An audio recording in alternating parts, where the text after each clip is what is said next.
ఈరోజు ఆత్మీయ విందు, ఆత్మకు కావలసిన ఆహారం, ఆత్మకు కావలసినటువంటి భోజనము, ఈరోజు వారు పూజించిన కొన్ని మాటలను దైవ గ్రంథంలో నుండి మనం ధ్యానం చేసుకుందాం.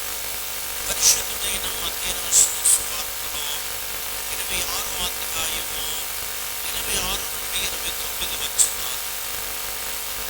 వారు భోజనము చేయుచుండగా యేసు ఒక రొట్టెను పట్టుకొని దాన్ని ఆశీర్వదించి పిలిచి తన శిష్యులకిచ్చి, మీరు తీసుకుని తినుడి, ఇది నా శరీరమని చెప్పాను. మరియు ఆయన గిన్నె పట్టుకుని కృతజ్ఞతా స్తుతులు చెల్లించి వారికిచ్చి, దీనిలోనిది మీరందరూ తాగండి, ఇది నా రక్తము, అనగా పాప క్షమాపణ నిమిత్తము అనేకుల కొరకు సిందించబడుచున్న నిబంధన రక్తము. చిన్న ప్రార్థన చేసుకుందాం. మహాకృప కలిగిన మా తండ్రి, పరిశుద్ధుడమైన దేవ, మహోన్నతుడమైన తండ్రి, మహిమ కలిగిన ప్రభువా, సర్వశక్తి కలిగిన తండ్రి, జీవము కలిగిన తండ్రి, నీకు వందనములు, స్తోత్రములు, స్తోత్రములు, స్తుతులు, మరణాతులు, ప్రణతులు, వినతులు, మంగళ హారస్సులు చెల్లించుకుంటున్నాము. శిలువ శ్రమల ధ్యాన దినాలలో 20వ రోజుగా మమ్మ నడిపించి వచ్చిన తండ్రి, నీకు స్తోత్రములు, వందనములు, మరణాతులయ్యా. ఈ రోజు యొక్క వాక్యం మాత్రం పిలిచిన మీ దాసుని మీ శిలువ పునరుద్ధాన వెలుగులో మనం చేసుకుని మాట్లాడండి. వినడానికి, గ్రహించడానికి, అర్థం చేసుకోవడానికి తగినటువంటి ఆత్మ కూడిన బిడ్డలకు దయచేసి, చదివిన వాక్యములో, చదవబోయే వాక్యములో ఉన్న అనేక సంగతులు మాకు వెలుగురించి మాతో మాట్లాడమని మా మంచి బోధకుడైన యేసు నామమున ప్రార్థించుచున్నాము పరమ తండ్రి. శిలువనాథుడైన యేసు ప్రభువు దీవెనలు కూడి వచ్చిన మనందరికీ కలుగును గాక. మరణం. ప్రియులారా, ఈ రోజు యొక్క వాక్యమును కాసేపు రాత్రికాల సమయమందు ప్రియులారా, మరి యేసుక్రీస్తు ప్రభువు శిష్యులైనటువంటి వారు ఒక విందులో వారు ఉన్నారని, ఆ విందులో వారు భోజనం చేశారని ప్రియులారా, అయితే వారి మధ్యలో ఉన్నటువంటి వ్యక్తి ఎవరు? యూదా. ప్రియులారా, యేసుక్రీస్తు ప్రభు వారిని అమ్మివేసిన వ్యక్తి యేసును అప్పగించడానికి ప్రియులారా సిద్ధపడుచున్నటువంటి సమయంలో మరి వానికి ఒక రొట్టె ముక్క ద్రాక్షరసంలో ఉంచి ప్రియులారా వారికి ఇచ్చినప్పుడు, రాత్రికాలమందు ప్రభు దగ్గర నుంచి, మిగతా శిష్యుల దగ్గర నుంచి వాడు ఏం చేయబడ్డాడు? బయటికి వెళ్ళిపోయాడని చెప్పి ప్రియులారా అక్కడి వరకు మనము వాక్యము ధ్యానం చేస్తాం. ప్రియులారా, ఈరోజు ప్రభువు తన శరీరము, తన రక్తాన్ని ఇచ్చినట్లుగా కనబడుతుంది. ప్రభు తన శరీరము, తన రక్తం ఇచ్చినప్పటికీ దుష్టుడైనటువంటి యూదా, అపవాది అయినటువంటి యూదా, ప్రభుకి విరోధిగా పనిచేస్తున్నటువంటి యూదా లేనట్టుగా వాక్యంలో మనకి పిల్లరా. కాబట్టి యోహాను సువార్తలో 13వ అధ్యాయంలో ఈరోజు 31-32 వచనాలు మాత్రమే ఉన్నాయి. వాడు వెళ్ళిన తర్వాత యేసు ప్రభు వారంట మాట్లాడుతూ ఇట్లా అన్నారంట, ఏమని? ఇప్పుడు మనుష్య కుమారుడు మహిమపరచబడి ఉన్నాడో, దేవుడు ఆయన యందు మహిమపరచబడి ఉన్నాడు. దేవుడు ఆయన యందు మహిమపరచబడినలా దేవుడు తన యందు ఆయన మహిమపరచును, వెంటనే ఆయనను మహిమపరచును. పిల్లరా, దుష్టుడైనటువంటి యూదా ఉన్నంత చేపు యేసుక్రీస్తు ప్రభు వారికి ఏమి లేదంటే మహిమ లేదంట. ఏమీ లేదు, మహిమ లేదంట. వాడు ఎప్పుడైతే అక్కడ నుండి బయటికి వెళ్ళిపోయాడో ప్రియులారా, అప్పుడు దేవునికి ఏం కలిగింది అంటే ప్రభువారికి ఆయన తండ్రికి కూడా ఏం కలిగిందన్నారు ఇక్కడ? మహిమ కలిగింది. బహుశా దీనిని కొద్దిగా మనం ఆలోచన చేస్తే, మనం ఏదైనా ఒక పెద్ద కార్యక్రమంలో ఉన్నప్పుడు మనమంటే విరోధి, మనకి వ్యతిరేకంగా ఒక శత్రువుగా ఉన్న వ్యక్తి అక్కడ ఉన్నాడనుకోండి, ఆ వ్యక్తిని బట్టి మనకు సంతోషం ఉండదు, మనల్ని బట్టి వాడికి ఉండదు. నిజంగా పిల్లరా, అది నిజమా కదా? ఖచ్చితంగా నిజమే. ఎందుకంటే ఈవేళ పాఠములో కూడా మన దైవజనులు ఒక చక్కటి మాట, రెండు మాటలు చెప్పారు. పిల్లరా, మనకి కీడు చేయాలన్న శత్రువులు, పిల్లరా రెండు రకాల శత్రువులు చెప్పారు కదా అక్కడ. మనకి కీడు చేయాలన్న శత్రువులు ఒక రకము, రెండవ రకమైన శత్రువులు ఎవరంటే మనకు కీడు చేయాలన్న వారి పక్షంగా ఉంటారు. ఎవరి పక్షంగా ఉంటారు? మనకి ఎవరైతే కీడు చేయాలనుకుంటారో వాళ్ళ దగ్గర వాళ్ళ పక్షంగా ఉంటారంట. వాళ్ళ వీళ్ళు కూడా శత్రువులేని చెప్పచ్చు. రెండు భాగాలు చెప్పారు అయ్యారు. ఒకటి ప్రత్యేకంగా కీడు చేసేవారు, రెండో శత్రువులు మనకి వ్యతిరేకంగా ఎవరైతే ఉంటారో వాళ్ళకి సపోర్ట్గా ఉంటారు. పిల్లరా, వాళ్ళకి తోడుగా ఉంటారన్నమాట. యూదా పిల్లరా ఎవరు ఇప్పుడు యేసుకి విరోధముగా వ్యతిరేకముగా చేసే శత్రువా, చేసే శత్రువులకు సపోర్టుగా ఉన్నాడా? సపోర్టుగా. యూదా యేసు ప్రభుకి శిక్షణ వేయలేదు, యూదా యేసు ప్రభుకి దెబ్బలు కొట్టలేదు, యూదా యేసు ప్రభుకి మరణము వేయలేదు. ఆ చేసే వారికి సపోర్టుగా ఉన్నాడు.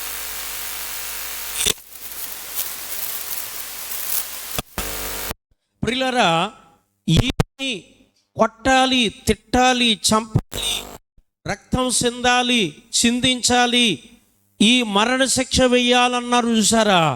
వాళ్ళతో చేతులు కలిపి, వాళ్ళతో కలిసి ప్రియులారా, యేసుకు విరోధముగా, యేసుకు వ్యతిరేకముగా వాళ్ళకి సపోర్టుగా ఉన్నట్టుగా కనబడుతుంది. ఈరోజు యొక్క పాఠములో ఆ రెండు రకాల శత్రువులను గురించి మన ఆత్మీయ తండ్రి చాలా వివరము ఇచ్చారు.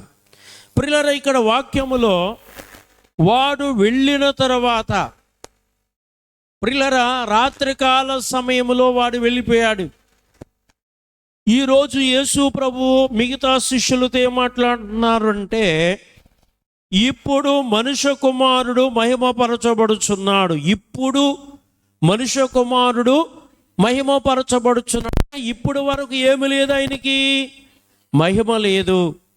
దుష్టుడు ఉన్నంత చేపు ప్రియులారా, కనుక వాడు ఉన్నంత సేపు దేవునికి ఏమి లేదట, మహిమ లేదు. ఆయనకి మహిమ, ఆయన మహిమపరచబడలేదు. ప్రియులారా, ఆయన మహిమ ఆయనకి రాలేదు.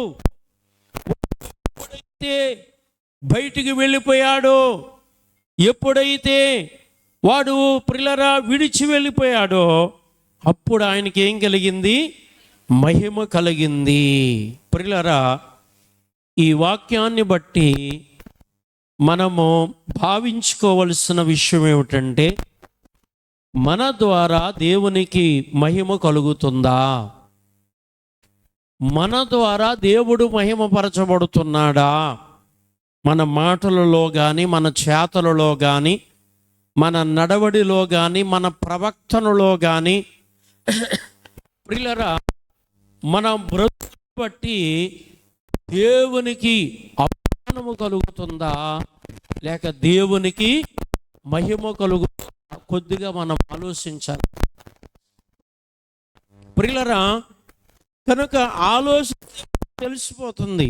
ఎందుకంటే మన క్రియ, మన నడవడి, మన ప్రవర్తన, మన జీవితాన్ని బట్టి అందులో దేవునికి వ్యతిరేకంగా ఉన్నంతసేపు మన ద్వారా దేవునికి అవమానమే. ప్రియులారా, దైవ చిత్తము ఎప్పుడైతే నెరవేరుస్తామో అప్పుడు మనల్ని బట్టి మహిమ కలుగొచ్చు.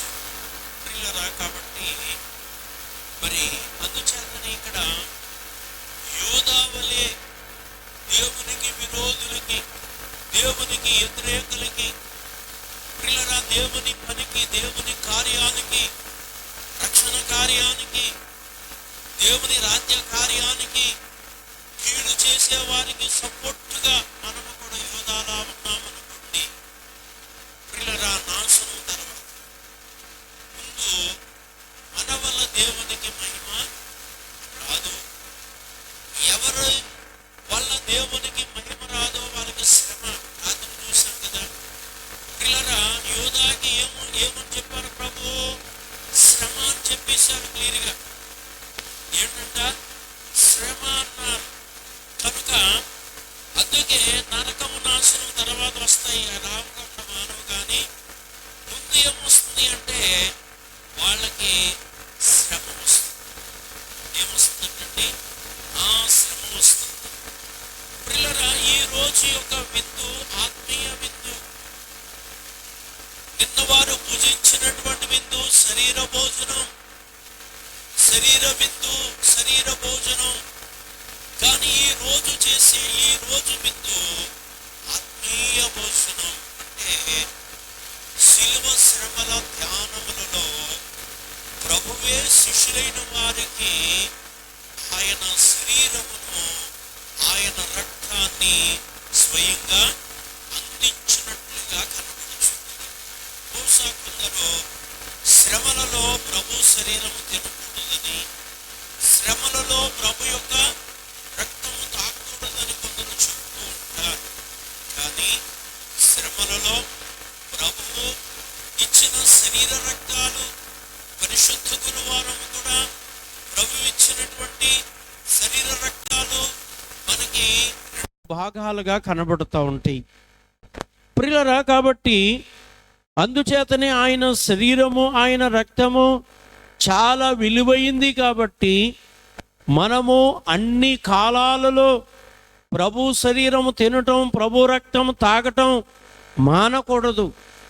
క్రమాన్ని మానకూడదు, వరుస తప్పకూడదు. ప్రియులారా, కనుక జీవం పోగొట్టుకుంటాం, జీవము తగ్గిపోతుంది, మహిమ తగ్గిపోతూ ఉంటుంది.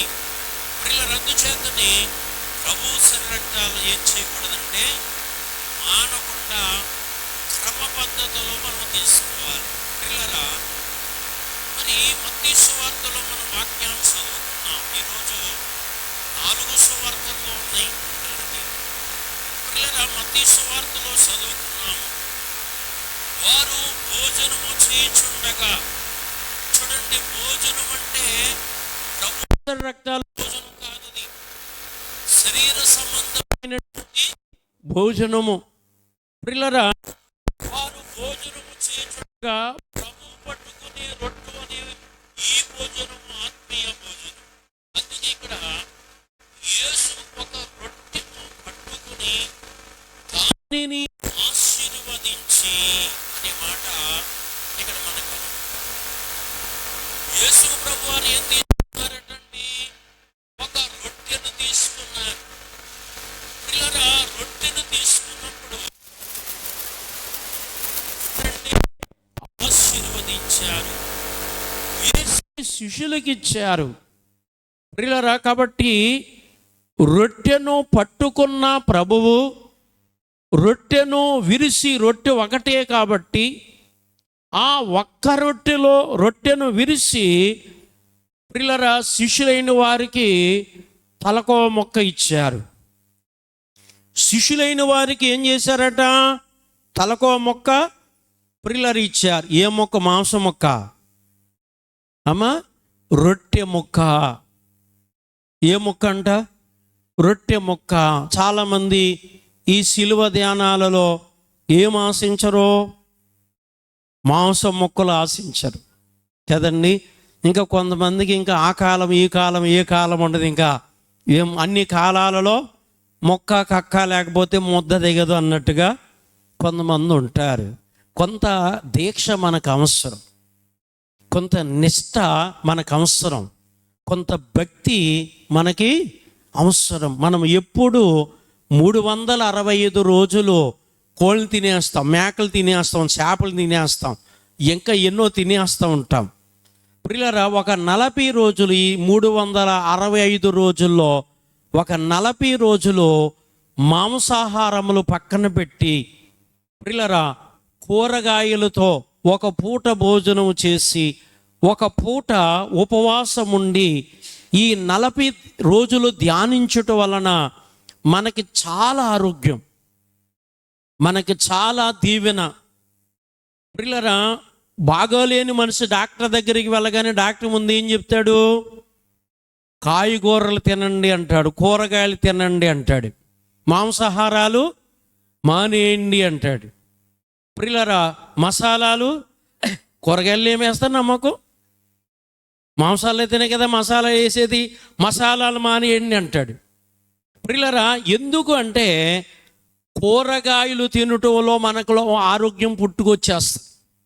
మందులు లేకుండానే ప్రియులారా మన శరీరము కండిషన్లోకి వస్తుంది అన్నమాట. ప్రియులారా, కూరగాయలు తినటం వల్ల కాస్త బలము, మన అవయవాలకి బలం వస్తుంది.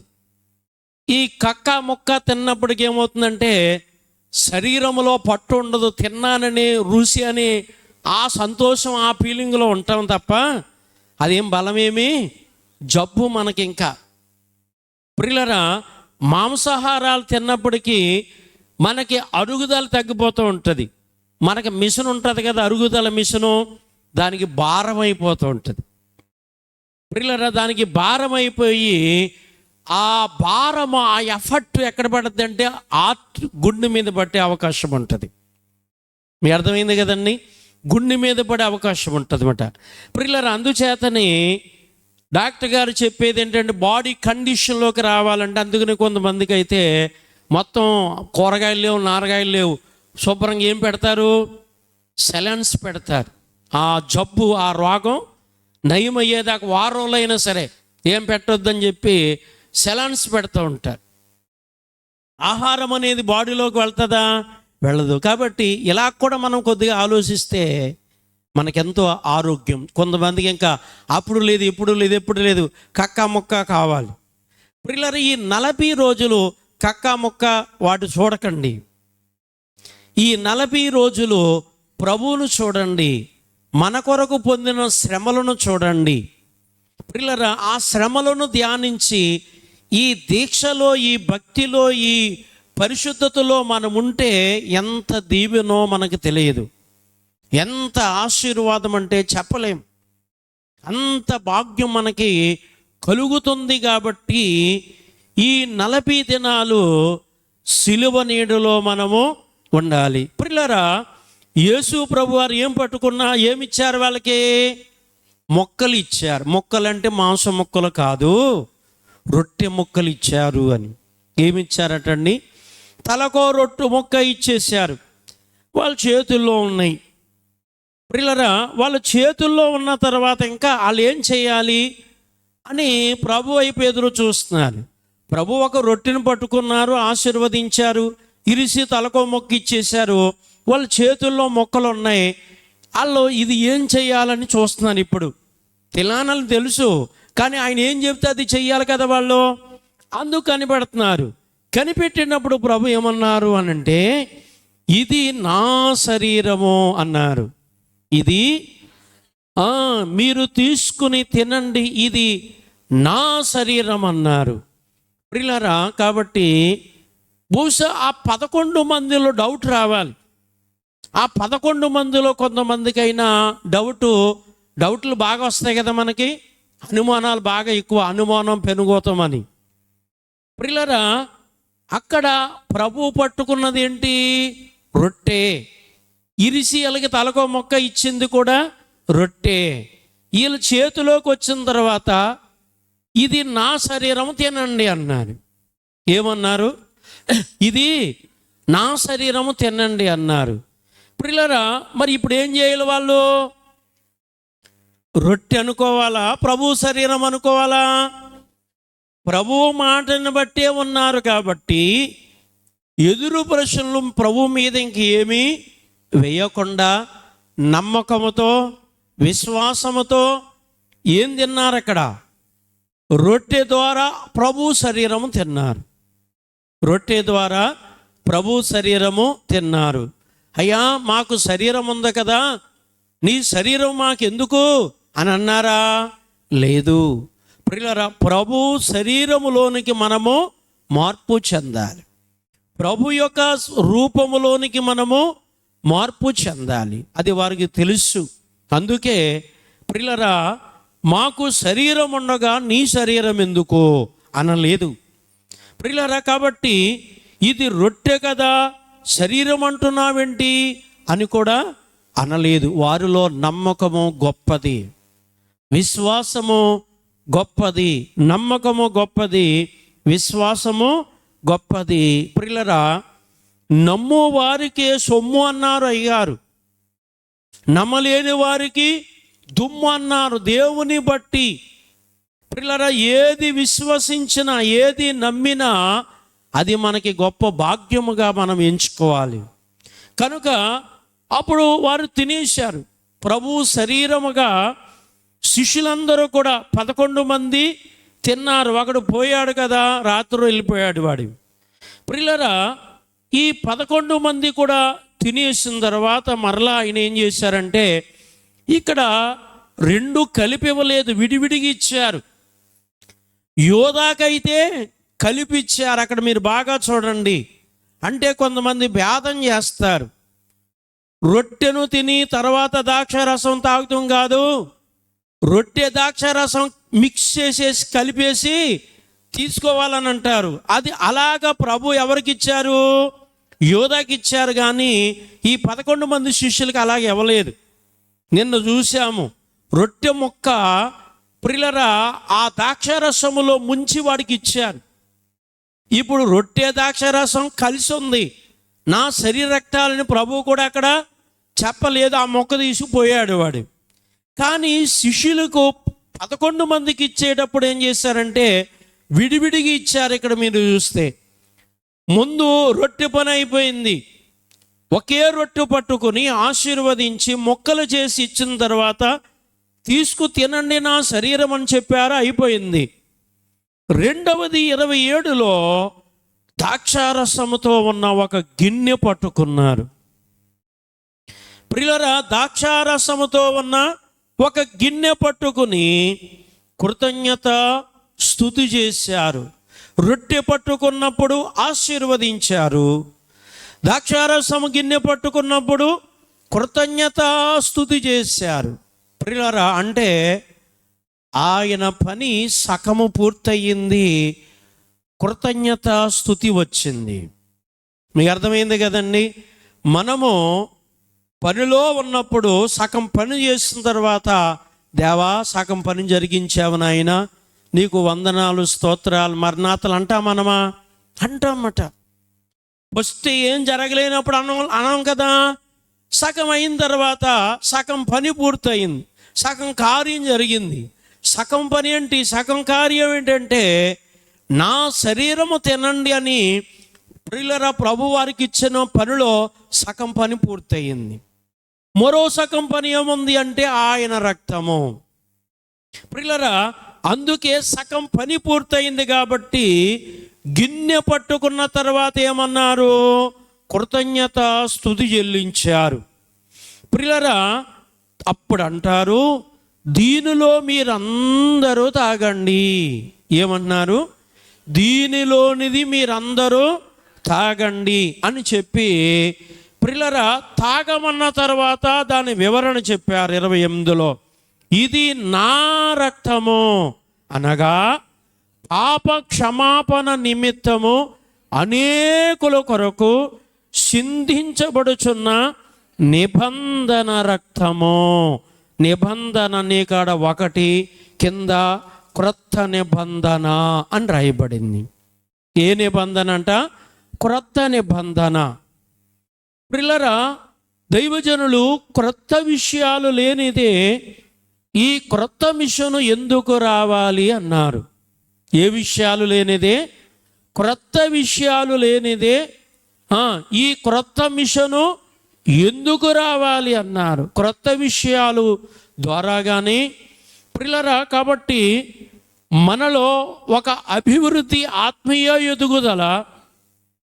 ప్రియులారా, ఇవన్నీ క్రొత్త విషయాలు బట్టే వస్తాయి. క్రొత్తది అన్నప్పటికీ మనలో ఒక ఆనందం, సంతోషం, ఆ ఫీలింగ్ వస్తుంది.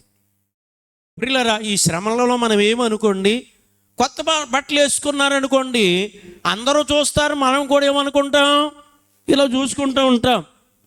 ఎందుకు? ఎప్పుడు బట్టలు వేసుకోవట్లేదు, బట్టలు తెలియదు మనకి, తెలుసు. మరి ఎందుకు చూసుకుంటున్నాం? కొత్తదన్నప్పుడు కొద్దిగా మోజు ఉంటుంది. కొత్తదన్నప్పుడు ఏమవుతుంది? కొద్దిగా మోజుండి ఇలా చూసుకుంటాం, అందరూ చూస్తారు, అది మామూలు. ప్రియులారా, అలాగే వస్తువైనా, వస్త్రమైనా, ఏదైనా సరే, ఓ పరికారమైన, ఓ సామాగ్రి అయినా, ఏదైనా సరే క్రొత్తదన్నప్పటికీ మనకి వింతగా ఉంటుంది. క్రొత్తదన్నప్పటికీ మనకు కొద్దిగా సంతోషంగా, ఆనందంగా ఉండదా? ఉంటుంది ప్రియులారా. కాబట్టి అందుచేతనే ప్రభువు ఆయన శరీరం ఇవ్వటము క్రొత్త విషయమే, ఆయన రక్తం ఇవ్వటము క్రొత్త విషయమే, ఈ నిబంధన ఇవ్వటము కూడా క్రొత్త విషయమే. ఈ నిబంధన వారికి చెప్పటం కూడా క్రొత్త విషయమే. ప్రియులారా, పాత నిబంధనలో ప్రభు రక్తాలు లేవా అంటే, ప్రభువు ప్రక్కన పెడితే రొట్టె ద్రాక్షరసం ఉంది.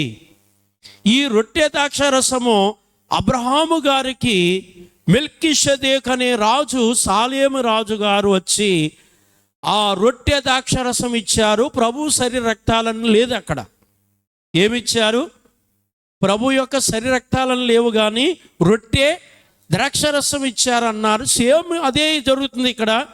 కానీ రొట్టె విషయములో నా శరీరం అన్నారు, ద్రాక్షారస విషయములో నా రక్తం అన్నారు. ప్రియులారా, సన్నిధి రొట్టెలు, దావీదు కాలములో సన్నిధి రొట్టెలు అని కూడా అక్కడ వచ్చింది కదా. ప్రియులారా, సాధారణమైన రొట్టెలు వేరు, సన్నిధి రొట్టెలు వేరు అన్నారు అక్కడ. అందుకే పాత నిబంధనలో కూడా ఈ క్రమం ఉంది, కానీ అది క్రొత్త నిబంధన కాదు కాబట్టి అది బాధగానే ఉంది. దానిని క్రొత్త నిబంధనగా ప్రభువు ఇక్కడ ఏర్పాటు చేశారు కాబట్టి కొంచెం మార్పు వచ్చింది. అయితే ఇది నా రక్తము అన్నారు. దానికి ఇంకో మాట చెప్పారు, పాప క్షమాపణ నిమిత్తముగా సింధించబడుచున్న నిబంధన రక్తము. ప్రియులారా, ప్రభు శరీరము తినుట వలన, ప్రభు యొక్క రక్తము తాగుట వలన వచ్చే భాగ్యాలు ఏమిటి అనంటే, రెండిటికి 2 మాటలు చూసాం. ప్రభు శరీర రక్తాలు ప్రభు స్వరూపములోనికి మార్పు చెందటానికి, ఆయన రూపములోనికి మనం ఏం చేయబట్టానికి? మార్పు చెందటానికి. ప్రియులారా, రక్తం ఎందుకు అనంటే మనలో ఉన్న పాపం పోవటానికి. ఏం పోవాలి? మనలో ఏ పాపమైతే ఉన్నదో, ప్రియులారా, పాపం ఉంటే ఊరికనే ఉండదు. అది పాపం వల్ల శాపము, దోషము, కీడు, శిక్ష, మరణం, నరకం అన్నీ వచ్చేస్తాయి. మొదటిది పాపమే. దానివల్ల ఫలితాలు చాలా ఉన్నాయి. అందుకే ప్రభువు పాప ఫలితము లేకుండా పాప పరిహారము కొరకు ఏమిచ్చారు అంటే రక్తాన్ని ఇచ్చారు. ఏమిచ్చారట? రక్తాన్ని ఇచ్చారు.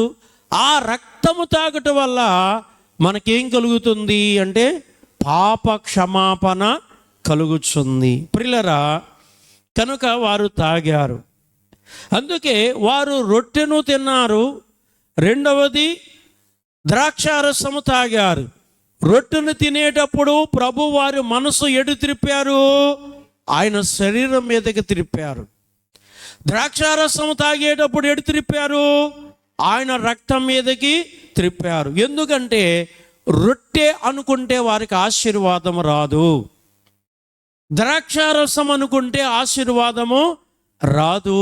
అందుకని వారి మనస్సులను, వారి హృదయాలను ప్రభు శరీరం వైపుకు, ప్రభు యొక్క రక్తం వైపుకు త్రిప్పారు. గనుకయే వాటి ద్వారా వారికి ఆశీర్వాదం వచ్చింది, వాటి ద్వారా వారికి దీవెన వచ్చింది. మన దైవజనులు ప్రభు సంస్కారపు విందు పరిగెత్తుకుని రండి 81వ పాటలో అసలు మొదటి పల్లవలోనే మహిమంతా ఉంది. అక్కడ మనం పాడుకుంటే శరణాలు ఇంకా గొప్పవి.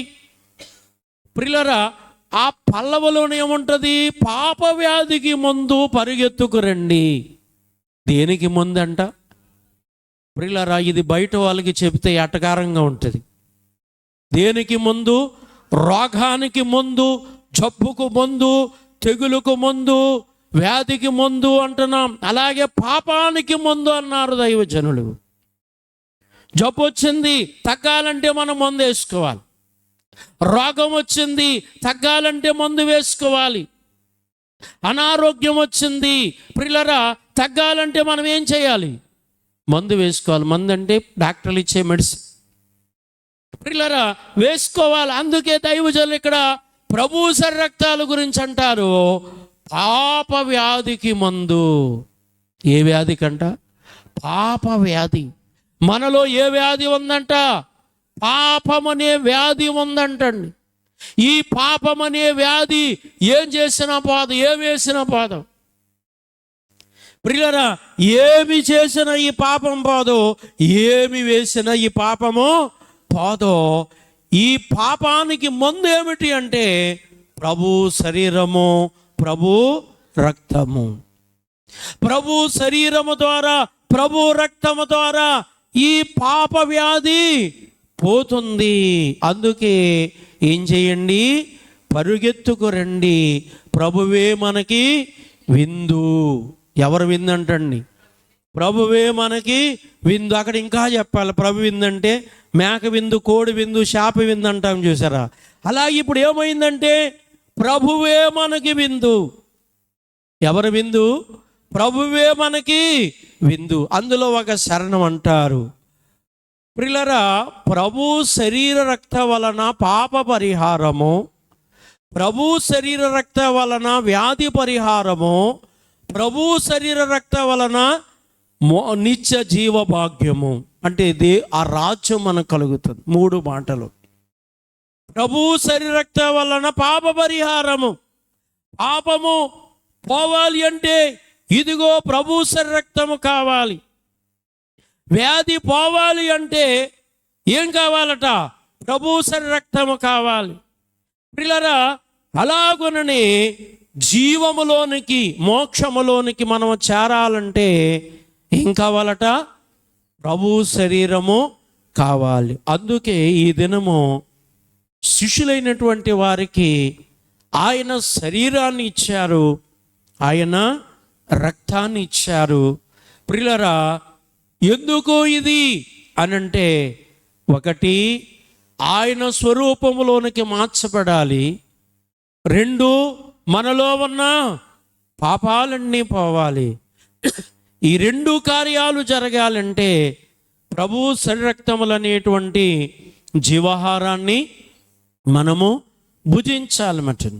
ప్రభు శరీరక్తములు అనేటువంటి జీవాహారాన్ని మనం ఏం చేయాలంట? భుజించాలి. కాబట్టి ప్రియులారా, ప్రభువే స్వయంగా మనకిస్తున్నారు.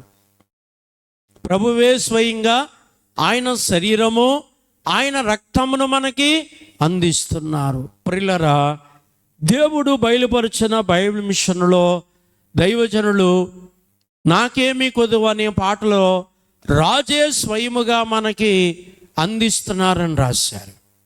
ప్రభువే మనకి స్వయముగా ఆయన శరీరము, ఆయన రక్తము అందిస్తున్నారు. అలా నమ్మకముతో మనము తీసుకుంటే మనము వధువు సంఘమై పెండ్లి కుమార్తె ప్రభువుని ఎదుర్కొంటాం. ప్రభువుతో పాటు మోక్షములో మనముంటాం. కాబట్టి ప్రియులారా, అందుచేతనే ప్రభు ఇచ్చిన ఈ అనుభవం అనగా ఆయన శరీరము, ఆయన రక్తము. ప్రియులారా, కాబట్టి ఈరోజు యొక్క వాక్యము ఆయన శరీర రక్తములని, ప్రియులారా, భోజనం అనగా ఇది ఏ భోజనం అనుకున్నా? ఆత్మీయ భోజనం. ఏ భోజనం అటండి? ఆత్మీయ భోజనం. శరీరానికి లోక సంబంధమైన ఎన్నో ఆహారాలు ఉన్నాయి, అవి శరీర సంబంధమైనవి. ప్రియులారా, ప్రభువిచ్చుచున్నటువంటి ఆయన రొట్టె, ఆయన శరీర రక్తాలని రొట్టె ద్రాక్షారసముగా ఆయన రక్తాలు తీసుకుంటున్న ఈ ఆహారము, ఈ విందు దేనికి అంటే మనలో ఆత్మ ఉంది. ప్రియులారా, ఈ ఆత్మ నశింపకుండా ఈ ఆత్మ ఏం చేయబడాలి? నిత్య జీవములో చేరటాని కోసం ఈ ఆత్మీయ ఆహారాన్ని ప్రభువు ఇస్తూ ఉన్నారు. ప్రియులారా, ఈ మాటలు ప్రభు మన వినికుల్లో దీవించుగాక.